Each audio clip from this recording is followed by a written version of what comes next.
When you get it out of the package, it's about over 60 pounds. So you're gonna need some help here. Now, assembly, it took us about maybe an hour. It was a very simple process. All the instructions were included.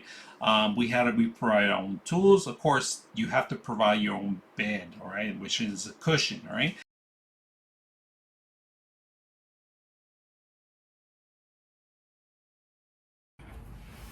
Okay, so we got our daughters this new queen size bed. It's gray. It's got this great. So the cool features that we chose it for, it's got this cool headboard. So it's all wrapped in this fabric, so they're not gonna bang their heads, they're not gonna hurt themselves.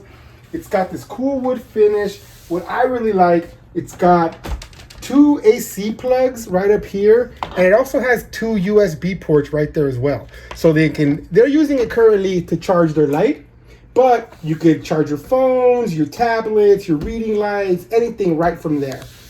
So that's a great option. And then what it also comes with is they always need more space to put their stuff, their shoes, their books for school. So it comes with this cool rollaway drawer.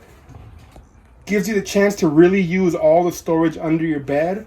And then it folds away and it just kind of blends into the frame. It looks really cool.